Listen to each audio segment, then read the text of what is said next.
Right, what we got here? Well, let me tell you the circumstances which led to me acquiring this palm, and I say palm, it's multiples. So what we're looking at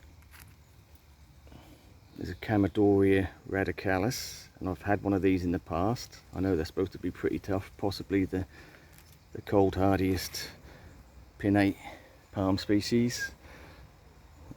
Depending on who you talk to, sort of a bit of debate between that and the Chamaedorea chilensis. But either way, this is a shadier loving palm. So again, I did have one probably about 5 years ago when I first started getting into palms, and managed to get a little seedling and done alright for about 3 years, and then no particular reason that I could understand, it just sort of gave up midsummer and died. And it was in a sort of shady position, but maybe not enough shade, I don't know. But anyway, so the circumstances leading to me acquiring this, it didn't cost me anything, so that's always good, because at the minute they're quite hard to get hold of, and I'd say maybe just one of these palms in this pot would probably cost you, I don't know, between 30-40 quid. So we've got a cluster here, and I mean, looking at it, these, let me tell you the background anyway, and then I'll go into more detail. So we know I propagate and sell some plants. I always sell them up for swaps. So I had someone messaged me on Facebook wanting some plants, and then they sort of commented on my name and said, "Do you like palms?" I said, "Yeah." He said, "Well, I've been growing Chamaedorea radicalis for years. I've got loads of pots, and just you chuck seeds in pots and let them grow. This little clump is 4 years old." Yeah, so I said, "Well, I'll be happy to do a swap with you rather than money change hands. We'll do a straight swap."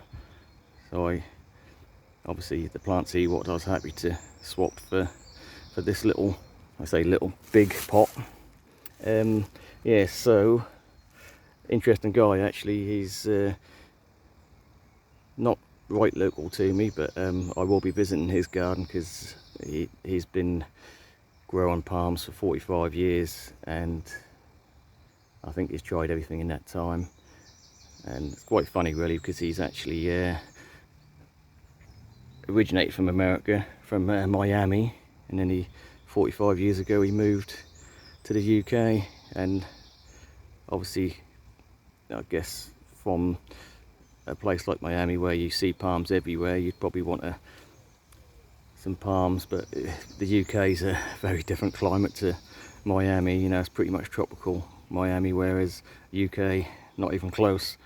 So obviously over them 45 years he's trialled a lot of palms, and he just grows stuff that he knows is hardy, and so he's got a lot of experience, and definitely a guy I'll be talking to and meeting up with in the future. But back to the point, so he gave me this pot, and like I say, I think it's just a case of chucking seeds in and letting them go. So this is what happens 4 years later. I can see there's some really small, couple of really small ones in here, and probably about 5 decent sized ones, probably 2 foot, and yeah, probably about 4 or 5, maybe 6 little tiny ones. He did have singular pots, and we talked about the pros and cons of both, and his experience is they grow a lot better in the clump. So they're not clump form, and they are single trunked palms, but if you grow them together, they do a lot better. Whether they protect each other, or maybe if you lose the odd one, you're not going to notice so much, whereas a single specimen, obviously you're going to pretty much notice straight away if it's dead. But anyway, so yeah, they do better in a clump, so we're going to keep them as is, and I will get them in the ground at some point. A little bit bad timing, because I literally just finished I say just, probably about a month ago, I just redone all my shade border, which would have been the ideal position for that. But I'm not going to rule out maybe pulling something out and getting the palm in here somewhere. That would be nice to have, bearing in mind that most of the stuff on the at the back and the outside of this shade area is evergreen, but we know the hostas aren't. They're going to die back, and we've got pedicets here which will, or pedicites, which will die back. So a big clump in the middle is going to die back, and over winter that's going to be bare.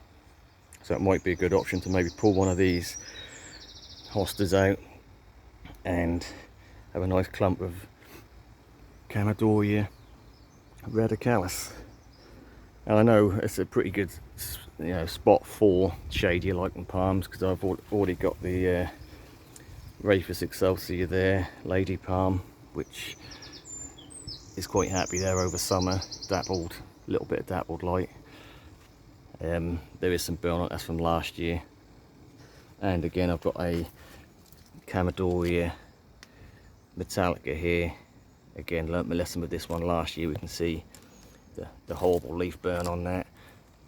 But yeah, just a little bit of dapple shade for that one, and that seems to do okay as well. And interestingly, this one is, even with all the damage, got a little flower spike coming. So yeah, nice understory palm. It's quite a big clump, so I think that's going to be the best position for it. And yeah, to be fair, I've done a fair few swaps this year, and got some interesting plants. So we'll look at them in other videos, and yeah, like I say, I'd much rather not, money change hands. I'd much rather just swap plants, because you tend to get a better deal, really. I mean, I don't like taking money off people. It's a bit embarrassing, I find, but at the same note, people are getting a good deal when you sell plants that you propagate. If you sell them a lot cheaper than you're doing the nurseries, but still the whole thing is a little bit embarrassing, I find. So I'd much rather do a swap. But yeah, so that swap definitely paid out. A nice full pot. And like I say, I was gonna try another one anyway, so that saved me having to wait till they come into stock and forking out.